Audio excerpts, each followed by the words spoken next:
நல்லெண்ணெய் ஒரு அற்புதமான ஒரு பொருளாகும். இதயத்திற்கும் மற்றும் பல்வேறு வகையான நோய்களுக்கும் சித்தர்கள் பரிந்துரைக்கக்கூடிய ஒரு தைலம் என்று சொல்லக்கூடிய எண்ணெய் எதுவென்றால் நல்ல எண்ணெய், எள்ளெண்ணெய் என்று சொல்வார்கள். இதயத்திற்கு மற்றும் உடலிற்கு குளிர்ச்சியை தரக்கூடிய அற்புதமான ஒரு பொருள், எள்ளில் இருந்து கிடைக்கக்கூடிய அற்புதமான ஒரு பொருள் எள்ளெண்ணெய். இந்த எள்ளை நாம் தினந்தோறும் சாப்பிட்டு வந்தோமானால் உடல் இளைத்தவர்கள் போஷாக்காக ஆவார்கள்.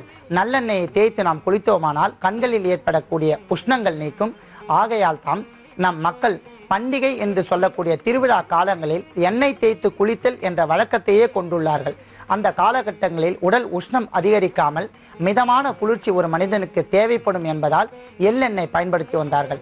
பல்வேறு வகையான மருத்துவத்தில் ஆயுர்வேதம் மற்றும் சித்த வேதத்தில் தைல வர்க்கத்தில் எள்ளெண்ணெயே முதன்மை எண்ணெயாக பரிந்துரைக்கிறார்கள். உடலுக்கு அற்புதமான ஒரு பொருளாக இருப்பதால் முதலில் நாம் எள்ளெண்ணெயே பயன்படுத்த வேண்டும். காய்ந்த அந்த எள்ளெண்ணெயில் தாளிதம் செய்யக்கூடிய கடுகை நாம் அரை டீஸ்பூன் போட்டு பொரிக்க வேண்டும். கடுகு நன்றாக பொரியும் வரை காத்திருக்க வேண்டும்.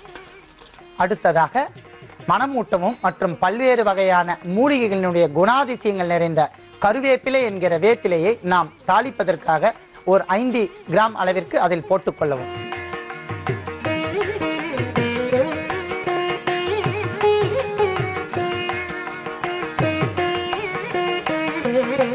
கடுகுடன் கருவேப்பிலை நன்றாக சிவக்க வருந்ததும் பிறகு காய்ந்த மிளகாயை நாம் 5 கிராம் அளவிற்கு போட்டுக்கொள்ள வேண்டும். காம்பு நீக்கிய மிளகாயை நாம் பயன்படுத்த வேண்டும்.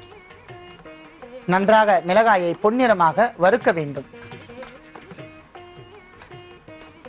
பொன்னிறமாக வறுத்த அந்த மிளகாயுடன் நாம் பூண்டு பல்லை சேர்த்துக் கொள்ள வேண்டும். 5 கிராம் அளவிற்கு சேர்த்துக் கொண்டால் போதுமானது.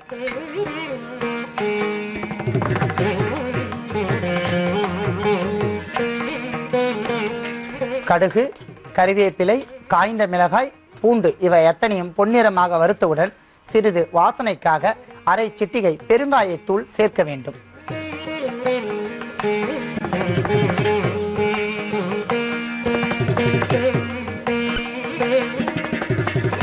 அனைத்தும் பொன்னிறமாக வறுத்தவுடன் வெங்காயத்தை சிறு சிறு துண்டுகளாக நறுக்கி வைத்துள்ளோம். அத்தனையும் அதில் போட்டுக்கொண்டு வதக்க வேண்டும்.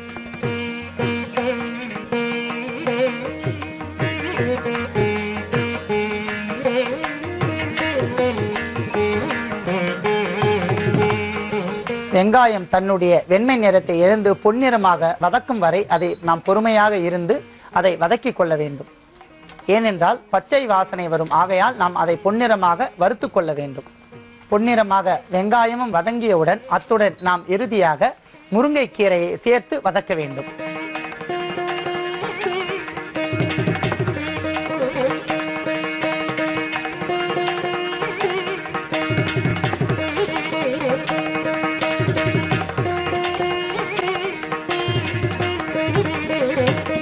கேழ்வரகு என்று சொல்லக்கூடிய ராகியுடன் நாம் நன்றாக அந்த ராகியை அரைத்து மாவாக எடுத்து வைத்துள்ளோம்.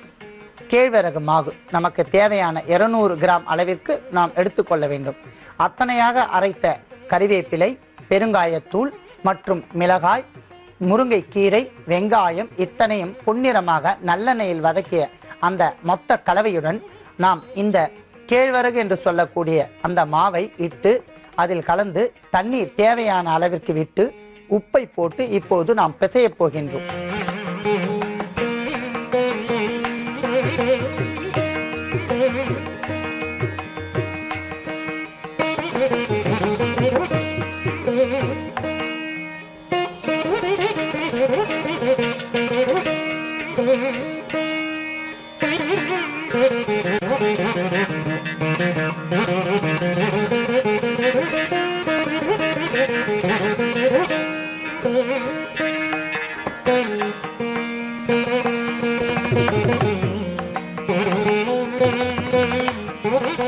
அன்பான நேயர்களே, நாம் கேழ்வரகு மாவுடன் முருங்கைக்கீரை இலை, காய்ந்த மிளகாய், பெருங்காயத்தூள் மற்றும் பூண்டு, வெங்காயம், தேவையான அளவிற்கு கறிவேப்பிலை, உப்பு இவை அத்தனையும் கலந்த ஒரு கலவையாக அடை தட்டுவதற்கு இலகிய பதமாக கிளே என்று சொல்வார்கள். ஒரு வகையான களி போன்ற அமைப்புள்ள பதத்தில் நாம் அடைக்கு இம்மாதிரியாக நாம் தயார் செய்து வைத்துக் கொள்ள வேண்டும்.